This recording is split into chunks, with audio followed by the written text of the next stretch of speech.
I first met today's guest, Hugh Ballou, when I was on the board of our local symphony orchestra.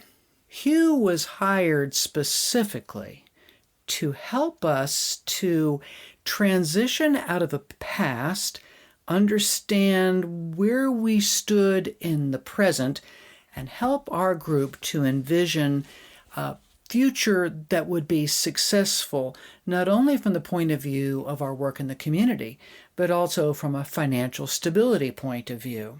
After that board retreat with Hugh Ballou, I was fascinated. I was hooked on how Hugh approaches what he so aptly labels transformational leadership. I'm confident you're going to get hooked too. He has insights on how leadership is analogous to conducting an orchestra and the implications that flow from that image of purpose, roles, communication, consensus, even musicality. Hugh Ballou is clear, insightful, humorous, and above all, humane.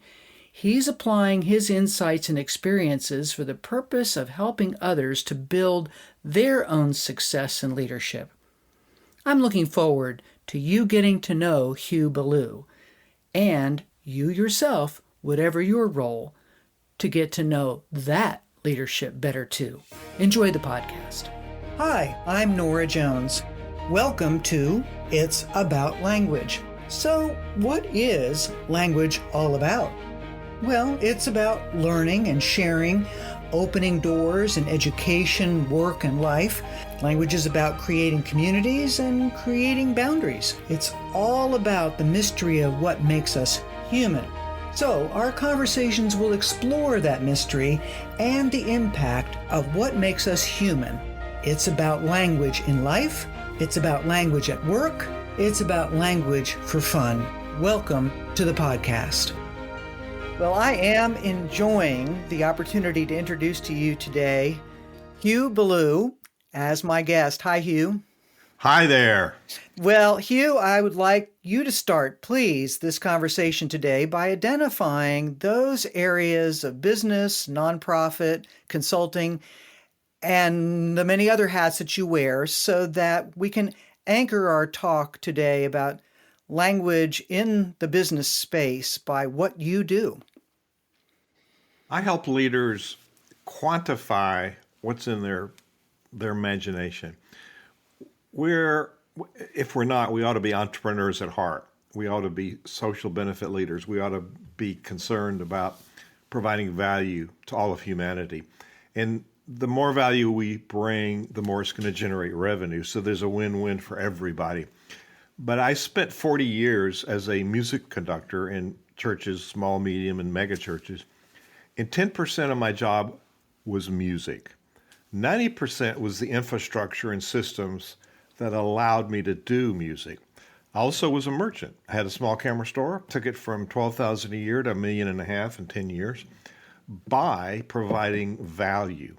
So we define what people need and we provide that. So what's unique is how we need to define what's unique about what we do and be very good at letting people know why they need what we provide, because each of us is unique. How are you unique, Hugh? What's your uniqueness, your superpower, as I often call it in these conversations? My superpower is being able to create a space for people to raise the bar on their own performance. And there's a misconception with people that are not a musical conductor, and I think, Norah, you've actually seen me in action. We're perceived to be a dictator, the conductor is. Well, I got to tell you, you got a bunch of professionals on stage, and you have a little white stick. You can't make anybody do anything.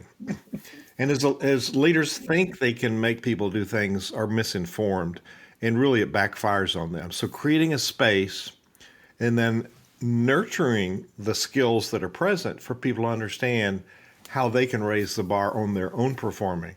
So part of it is mentoring, part of it is setting the example, and the other part is so critical, define the end result you want to see that they can be part of providing. So you talked about creating a space, Hugh. What kind of spaces are you creating in the work that you do?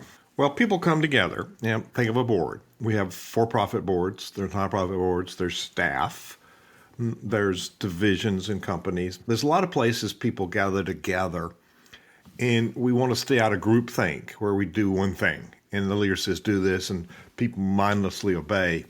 A good leader, number one, never tells anybody what to do. As every time we do that, we're weakening their ability to step up with their skills. And certainly, we don't want to tell them how to do it. And like I said earlier, we want to be very good at defining the end result. So let's picture an orchestra for a minute. All of the players come together. And I'm a champion for transformational leadership, which is about the vision. It's not about me. It's about the vision that we produce together. My company is SynerVision. It's the synergy of a common vision. We call it ensemble in music. We call it ensemble in drama. And so we're creating this ensemble with our staff, with our teams within our companies. And so they all come together as independent instrumentalists, but the conductor brings them into this group called an orchestra. And then as we shape the performance, we create this ensemble. It's where we perform better together than we do independently. So we don't give up our independent skills. We enhance our independent skills by listening and participating with others. And so what happens in the workplace is people silo.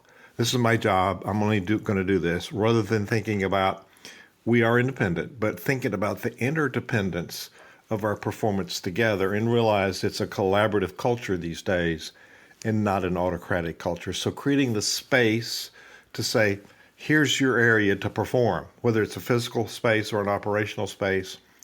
It's creating the opportunity for people to raise the bar and then guiding that process. It strikes me that there are a couple of aspects there in which you have to, Hugh, train folks in ways that they may not be familiar. For example, they may not consider themselves as part of an ensemble. How do you go about helping them to have the language, in this case, of an ensemble to begin the collaborative aspect you're talking about? We'll start with that of my major two questions that I have. Well, if people are invited to be a part of it, that's where we get buy-in. And we're very used to, if we've learned leadership wrong and we've learned systems wrong and we've inherited broken systems, the top down. I'm the autocratic leader. This is what I want. This is when I want it. And this is how I want it. And we've got a lot of examples of that. And that's kind of the bully boss leadership model. But the model that takes a little more time and finesse is the transformational leadership model. The leader is very skilled at defining the vision and then letting the team, through with their guidance, create the pathway. Nothing happens without your approval. You have full veto power. The skill set of being so clear about the process is you don't need to use the veto power because you've built it in and you've created this relationship, which is at the foundation of leadership. You've created this relationship where people cherish the project together and realize they're part of the success. So having a system where you invite people into conversation within parameters. It's not, oh, what do you think? We're doing this project. Here's the goals. Here's some ways to do it. What's your reflection on this pathway? What's your reflection on that pathway? You're teaching people to think as entrepreneurs within the culture. You're teaching them that their opinion matters. So it's a relationship that we cultivate over time, and people on your teams have been part of something where they've been misinformed and seen it function poorly, and they'd rather not be on a low-performing team. So you start with saying, this is a high-performing team. What does each of you contribute to keeping this, making it and keeping it and raising the bar as the highest performing team possible? And when you allow people to write that down and share it, you start with the words, I promise. So what is your promise to your colleagues to make sure that we're not wasting time and we're certainly productive? And actually, if we're productive, it could be less effort and we could have time left over. People think being more productive means working harder when they're in fact already working hard. How do we do it smarter through creating a system and the synergy? We're used to the compromise in our country, and it's a lose-lose. If we divide this collaboration we call consensus, it's a win-win, and we get the wisdom from everybody. So it's the culture of participatory leadership, and we don't give up any authority as the leader. We actually expand that authority, and we work through the people that we inspire. Can you give an example of that in process in with a real group, named or unnamed, with whom you've worked, so that folks can see that in action a little bit verbally here today? Well, I've been doing this for 33 years, so my brain is trying to reference what would be a good example. But the common factors to all of them is here's an organization that says, we need to hire 4 people. And I said, let me look at your strategy. Well, we don't have one. Well, how would they know what to do? And so we go back and we look at the strategy. So we build a strategy, which fundamentally a strategic plan. We in SynerVision call it a solution map. But the fundamentals are where do you want to be and how you're going to get there. So it's a roadmap to success. It's an organic document. And everybody knows where to participate. So we created that strategy.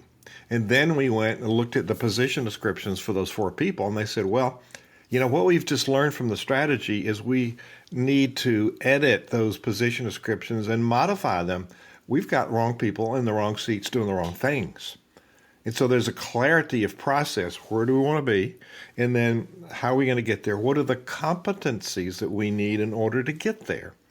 So we want to onboard people with certain competencies. And sometimes we invite people to shift seats on the bus. Well, you're not driving this leg. You're going to be, in the back watching for traffic or something. So we might invite people to a different place so they can more fully utilize that skill set. So it's a whole process of how do we rethink? So in March, we did the strategy. In January, March, we started in December actually. So by March, they began searching for 4 people. June 1st, they hired 4 people, and we did the assimilation piece. And so we had the strategy, which includes your guiding principles, your core values, and your principles. What's the culture like? And that was part of the hiring process. And even people that are professional HR didn't know all the things about creating the culture. They knew about compliance. So they were learners along with the rest of us. We're always learning. So we created a process, created the assimilation, put the boots on the ground, did a training, and then actually did a organizational-wide discussion about true leadership and how each person can participate in the whole.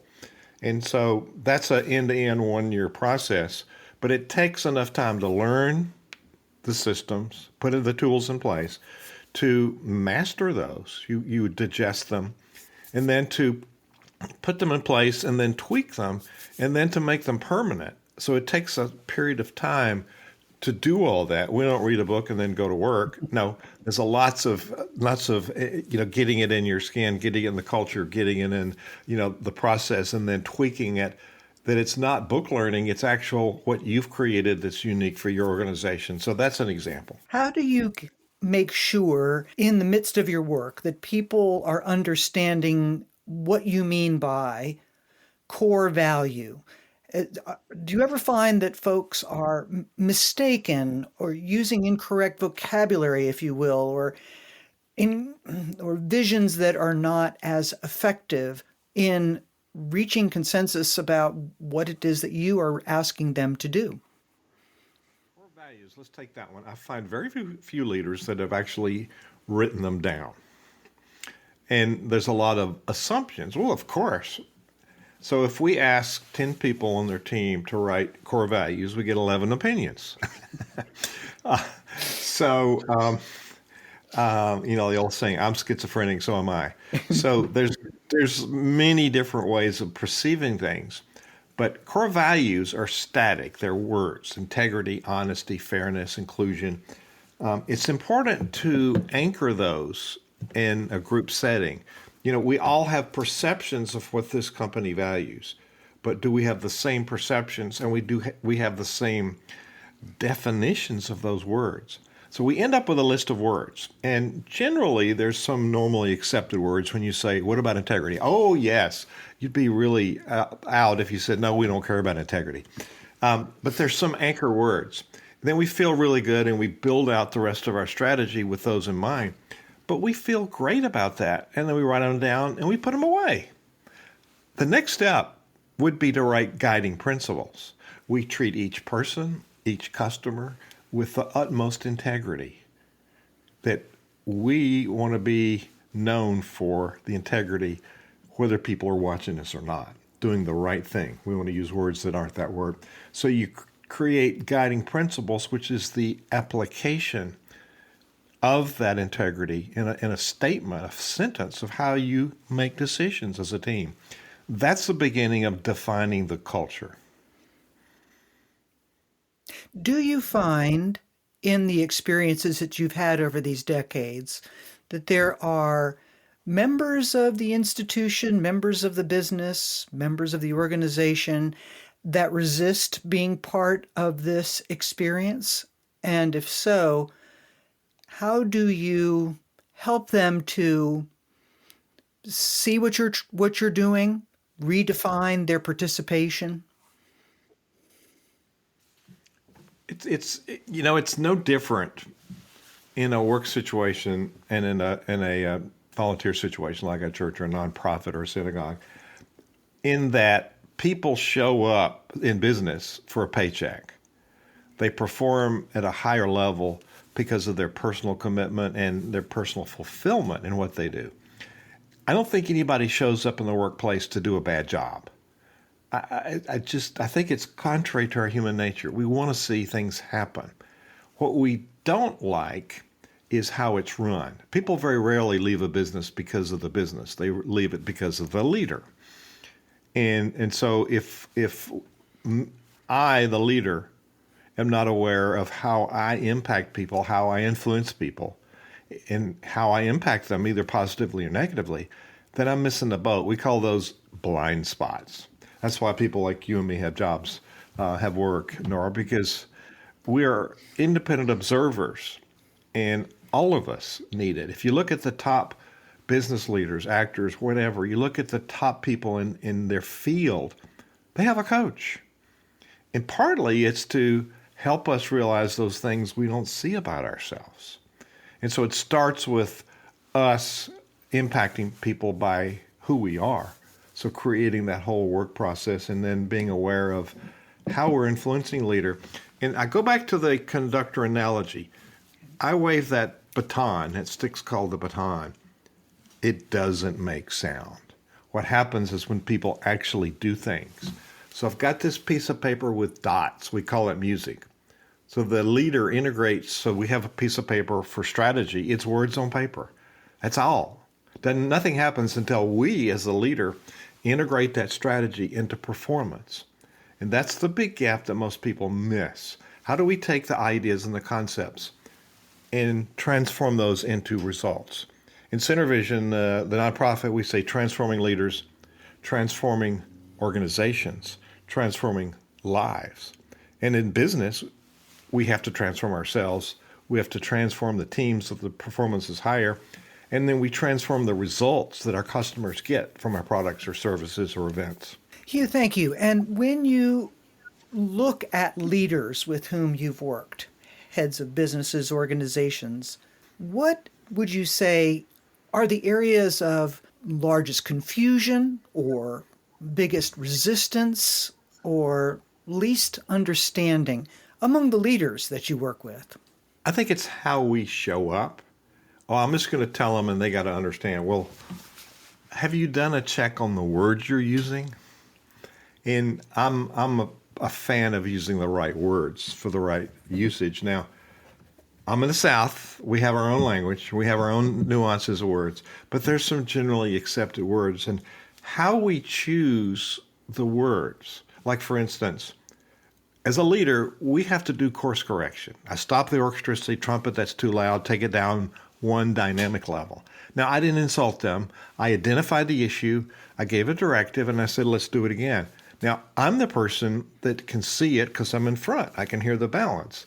The leader sees the big picture. We not only know what's supposed to happen, but we know where we're going and what the results need to be. And so if we don't address situations when they happen in an appropriate form, then everybody's going to say, well, who are they? They're not a good leader. And it diminishes ourselves. So if we err on the side of, well, I don't want to speak up, it might hurt Johnny's feelings. Well, that's a pleaser personality. That is a downward spiral. We want to have a principle that would speak directly and honestly to an issue and provide helpful information of how we can work together to make it better. And so one word you want to stay away from is Johnny, you. Now, he's already defensive. You did this. So instead of saying, Johnny, you did this and you messed up, saying, Johnny, we agreed on these principles, we looked at these results, and we defined the outcomes. Now, it didn't happen as planned. How do we work together to make it better? Because like it or not, buck stops with the leader. You're part of it. So we can encourage them to step up, or we can tell them to shape up and do this. And when we're not there, we have no idea what they're doing. When you speak about the helping of the folks to understand these various issues, do you find any differences among, let's say, kinds of groups, be it profit versus nonprofit, areas of geography of the United States? You also work internationally. What kinds of differences across cultures and communities might you find as you're doing your work? There are differences in customs. Like if you're in Asia and you're assigned a female escort to take you around, you don't open the door for her and let her go first. That's an insult. And so we have to learn. And then I went to Mexico and I did a little knock rhythm that we do here. And the person there grabbed my hand and said, don't do that. That's an insult to their mother. And I thought, well, that's a reframing. So we have to learn some of the nuances of the culture. But the principles, the values are consistent. People working together want to do excellent work and provide excellent results. Here's an example. I was asked by a group in Germany that had a for-profit and a nonprofit. They worked together. The for-profit was the tour part of it. The nonprofit was hosting World Choir Games, which is basically Olympics for choirs to compete. And so we just saw the Olympics happen. I guess there's 11,000 or so athletes. This had 20,000 singers, so big deal. And so in Cincinnati, it happened because I was part of, putting that link together and making it happen. But 100 countries represented by 450 choirs, it was mammoth, are competing against each other in 28 categories. No, there were 30. In America, we had barbershop, sweet Annalines, indigenous music to our culture. So during 10 days, there's all those 30 competitions, 600 events, 13,000 hours of singers. People do not come to the table learning how to sing the same way or even the same customs. But the commonality was excellence in the performance and faithfulness to the original score. Are we faithful to what we've said we're going to do? And can we work together to deliver that? And do we start and end in tune? Some of the fundamental practices of how we do things. But I find there's far more things that we have in common than there are differences. And the differences, when you get down to it, really don't matter as much. That's reassuring. Thank you for listening to this podcast. This podcast is specifically designed to grow the communities of those who know that language and cultural understanding are critical for the future of education, business, and connections. If you'd like to donate, sponsor, or subscribe, please go to my website, fluency.consulting. Thank you so much for listening, and thank you so much for your support. You have established SynerVision. What does SynerVision do, and how does it bring this knowledge and approach that you have, and to whom does it bring it? There are many forms. SynerVision is my trademarked brand. It's the synergy of the common vision. SynerVision International works with business leaders, creating the really serious systems to build the teams and to be productive, because we're judged on the amount of what's left over. If we bring in a lot of money and there's not much left over, then we really haven't done a good job of running our business. So we lose a lot of money in the middle. Gallup surveys say that 70% of the American workforce is either actively disengaged or actively disengaged. That equates to $500 billion in lost profits. So we don't necessarily, we want to increase revenue all the time. We want to keep more of that for the bottom line, for our investors, for ourselves, for quality of life. But we get that for providing value, but we also need to tweak our systems. And we really don't know where it's leaking. That's why you and I are valuable to company leaders, because we help them turn that into more profit, because they can't. We're so close to it, we can't see it. SynerVision Leadership Foundation delivers the same quality to nonprofits and leaders and clergy. SynerVision Publishing is the magazine and books and online learning. So the SynerVision is the theme of how do we come together. So business leaders, smaller corporations, 5 to 100 million, that have they're versatile enough that Hugh can work with them, and they say, okay, here's how we can improve our skills to improve our bottom line. So that's the core group I think we're talking to. It's entrepreneurs who are even starting up. It's so key to understand how to start up so you can build a strong foundation so that then you can grow it further. And by the way, transformational leadership is not you being the bottleneck, having to be in the room. You're in the room whether you're there or not. You've created systems, and it's infinitely scalable. The autocratic model is limited to how many times you can talk to people and make decisions. But transformational leadership is transparent, and it's a culture of leadership, high-performing leaders. What kind of movement do you see, Hugh, in the world in general, with people understanding transformational leadership, understanding the idea of consensus, when there is a lot of push to a top-down work and competition? There are a lot of bad examples. And Napoleon Hill worked with Paul Harris in the 40s, I believe, to start Rotary, because Napoleon Hill had interviewed all these 500 top leaders, Carnegie, Woolworth, Wanamaker, Emerson, Ford, Edison, Ford, and he knew the good things they did. So he got this theory of success. But I'm sure he also saw the things that weren't so good and how they abused people. So the Rotary was to establish ethics and strong business principles that were valuable. And so that was a place in the sand. So we have inherited things wrong. We have a culture of thinking, I'm the boss, and we've got this myth in our mind that we have to have all the right answers. And that's wrong. And I work with a lot of power leaders, and one said, I got a team meeting I'm going to now, and I got to set them straight because, I know what's right, and I always have the right answer. And I said, wrong. And he said, what do you mean? It's my business. I said, what if you're not there to be right? Your job is to make sure that everybody on the team is always right, and they have the ability to make the decisions. So a lot of what I teach, people think about autocratic leadership. That's the model they have in their brain. They misunderstand leadership, and that's rampant. We misunderstand what leadership is, and we misunderstand that everybody on our teams are leaders at different levels in different tracks. So the fundamental piece is we don't understand it. Many people have never heard of transformational leadership, and it was created in the 1980s by two writers, Burns and Bass. James Alexander Burns wrote Transforming Leadership in an effort to have have our politicians think in a different way.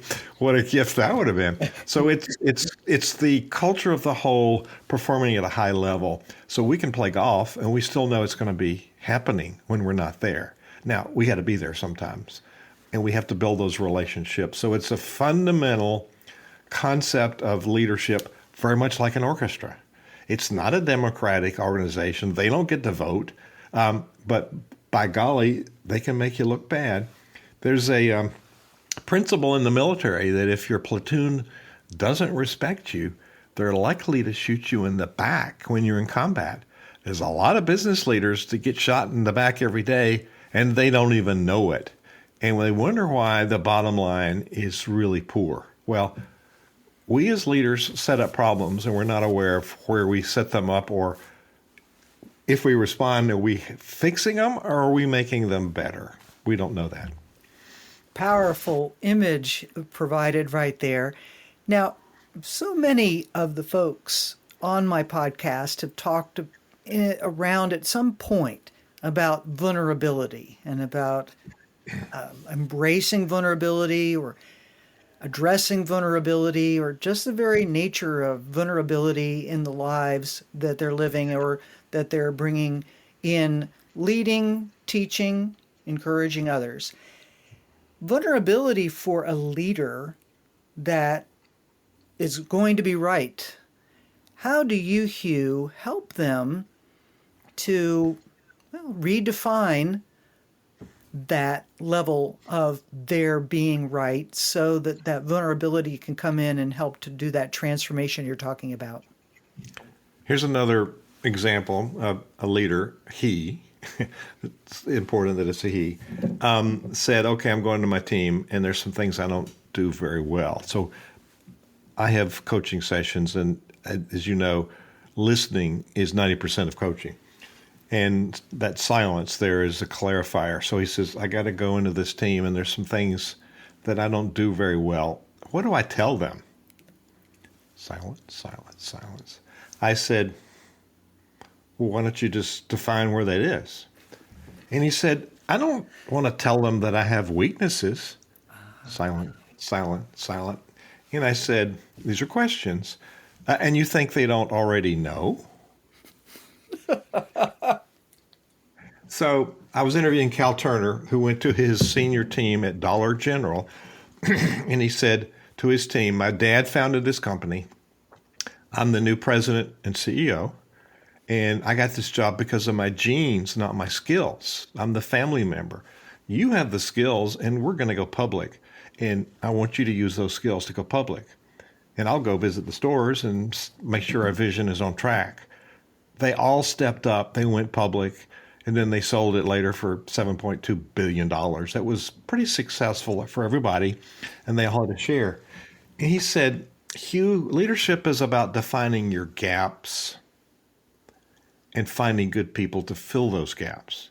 So we're really clear on the results, but we also allow people, and we don't micromanage. There's a big difference between mentoring and micromanaging. There's a difference in mentoring and coaching. Coaching is asking questions, equipping. Mentoring is subject matter expertise. So knowing the role we're playing, when we're playing it, and being very clear on what we expect other people to do, which is we rarely ever define performance expectations. We say, it's your job marketing. We want more business. Well, what if you said, I want these specific deliverables over this specific time period? And then that person tells you how they're going to do it. Now you've got a process that you can mentor them with, and there's accountability system, and there's targets. Now, they may not always make them, but they're going to learn. And by and large, with your help, they're going to make it. So misunderstanding leadership, then misdirecting the culture. I don't find that it's very common that leaders are self-aware, that they understand leadership, the power of transformational leadership, and the power of delegation. And we must be transparent. Cal Turner said to me, if I had pretended that I knew it all, they would have said, I'm going to show him that he doesn't know it. And that happens every day. We come in and we bluff and we tell people we know it instead of being transparent.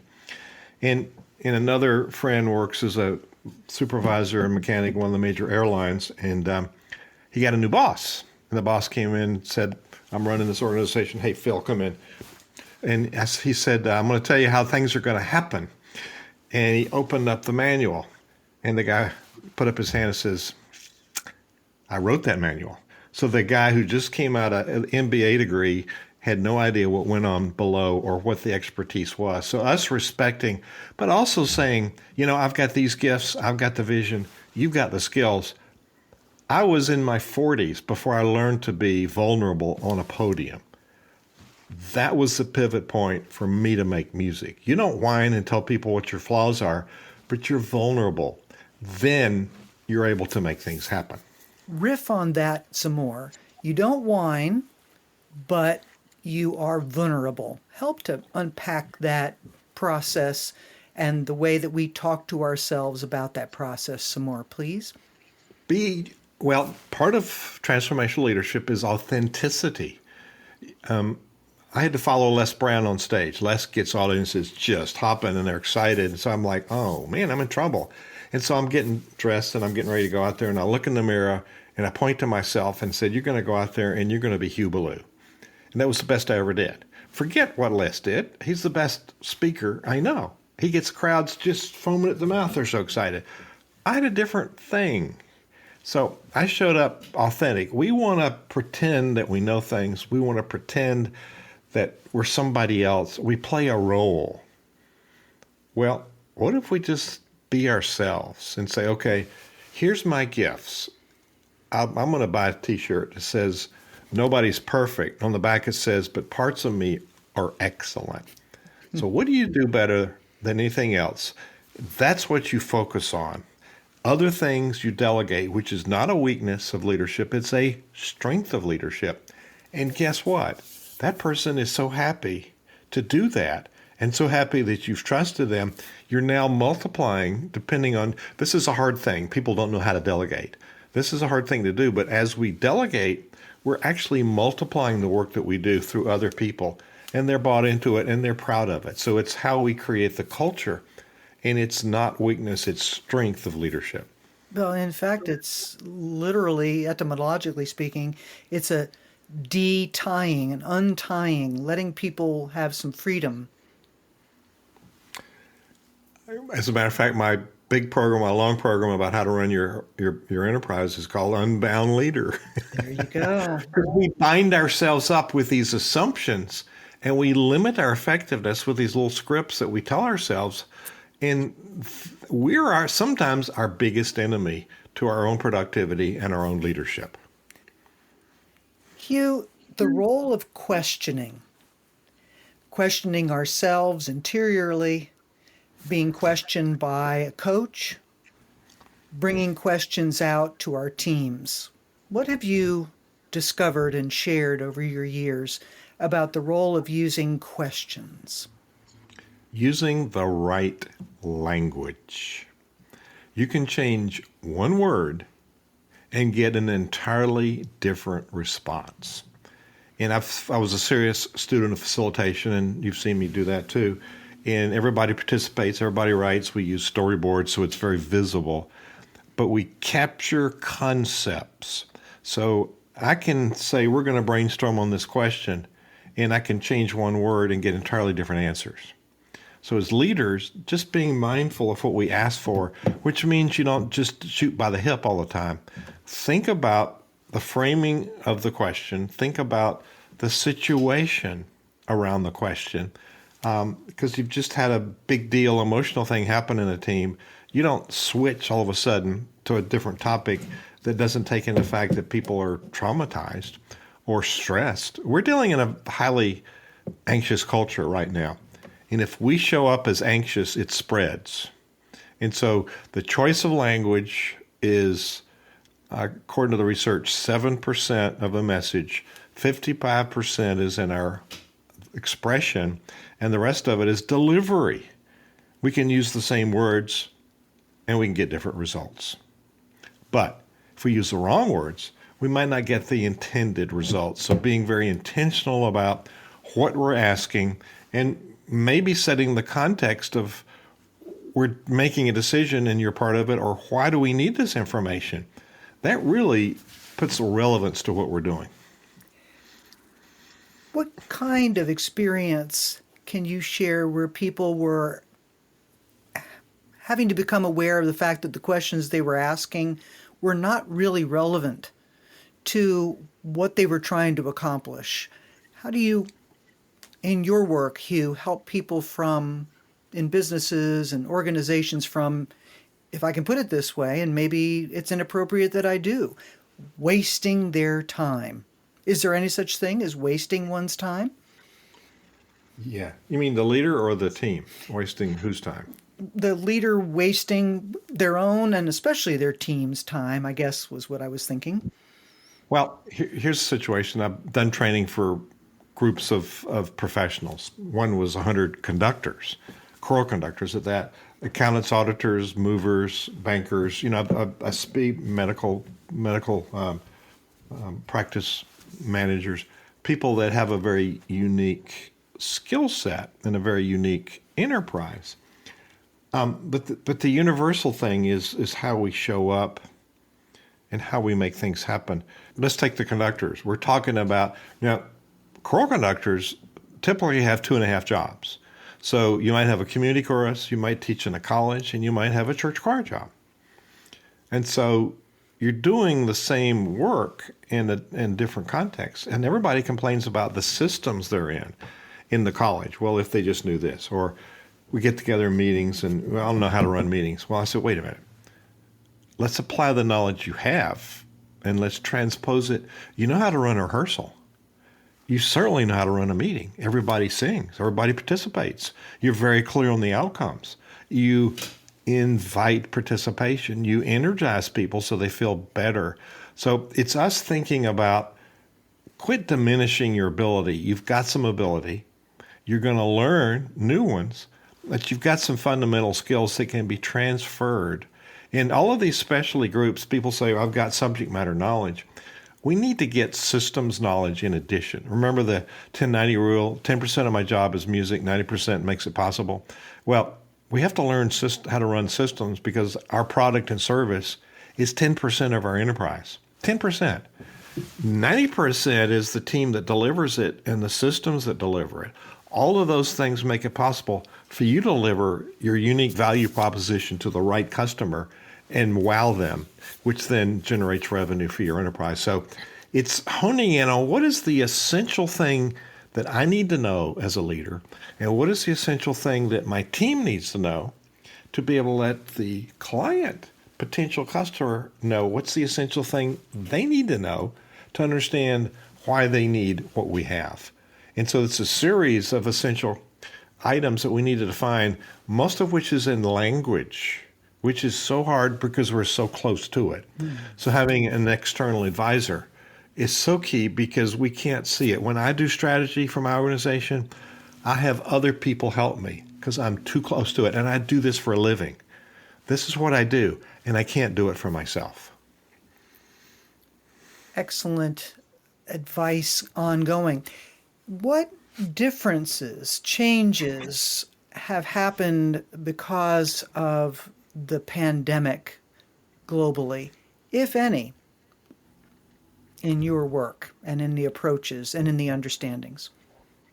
Well, if we're awake, we realize we're never going back to what was before, which is fine because we were fat and sassy and wasted a lot of time and money and just were sloppy about it. Now we've had to get serious. And now we realize, we're not bound by brick and mortar, by the block we work in. We are open to the world. And what churches and schools have determined is there's no more snow days because we can deliver what we do universally. And people are not sitting in the same continent even. And so it's impacted us and our abilities, certainly, to influence more people in more places. So the organizations that were outwardly focused, how can we serve other people? How can we get people together in a new framework? They're doing really well. The ones that are waiting for that normal to come back and crying poor mouth, hey, we're blaming everybody else for a failure. Well, get off your duff. Like Ray Buchanan, who founded Rise Against Hunger, wrote a book, Get Off Your Butts, B-U-T. do something. And so it's if we apply knowledge, leaders are problem solvers. Here's a problem, and that's why people need us. We solve their problems, so we can solve our own problems. That's the skill set we have. So here's a problem. How do we solve it? How do we deliver in a new context? And maybe it might be better. And I had to shift to doing strategic planning instead of sitting in a room for 8 hours and working through my process. I divided it into 2-hour settings because it's harder on Zoom to sit in one place. And over weeks, and people actually had time to think about the concepts and digest them and come back to the next questions better prepared. So I found that it's very effective in a new setting, but I had to adapt my thinking to be able to adapt my process. And actually, I can do more work because I don't have to go places. I can do it right here. Adaptation, that's the name of the game, for sure. Hugh, as you look out, virtually that is, on the listening audience today, what's one more thing that you want to make sure that they know that we didn't touch on or that was prompted by our conversation? What's that one thing you want to make sure you say before we end today? Leaders are readers. And Norah and I certainly have resources to help stimulate creative thinking. And some of the anchor books and the movements that have helped leaders, like Napoleon Hill's Think and Grow Rich, is not about money. 13th attribute of wealth is money. There's a bunch of things above that, like good health, good relationships. There's lots of ways that we actually have an abundance of resources. Be grateful for what you have, and those will multiply. And then pull together a team of advisors who will be straight with you and realize that you have abundance. And then as you define your process even tighter, they will help you with your language, help you with your positioning, help you by encouraging you, because not every day is the best day. So understand the value we present and the passion we have for that, and that carries you through. Don't give up. Constantly read, and don't put the book away you've already read. Highlight it, and then when you go back years later and read it again, use a different color, and you'll find that you've highlighted different parts of that book, and because you're ready to learn the next thing. So hang around people who are successful. If you want to be broke, hang around broke people. No, I don't recommend that. And if you're the best person on your team, get a new team. You want to hang out with the best people you can. And that's not intimidating. That's helping us grow as leaders, because we're in the deep side of the pool and we got to swim. So those are don't give up. 3 Feet from Goal is a movie that Greg Reed did, and it's the old story of the guy that sold the mine because he never reached the mother lode, and the person that bought it dug 3 feet, hit the mother lode because that other person gave up. Thomas Edison said 90% of the people give up just before they would have succeeded. So stick with it. Hugh Ballou, thank you so much for all of your insights shared today. And on behalf of It's About Language, appreciate your being here today. Thank you for the invitation. You're a great interview, and this was really a lot of fun. Thank you so much for listening to this podcast episode today. Please leave a review or share your thoughts on social media or on my website, fluency.consulting. And please remember those forms on my website. Suggest topics and guests, please. You'll also see a form you can use if you'd like me to come talk to your institution, organization, or business about language in life, work, education, or play. And thank you again for considering a donation or sponsorship. I appreciate it. I look forward to our next time together.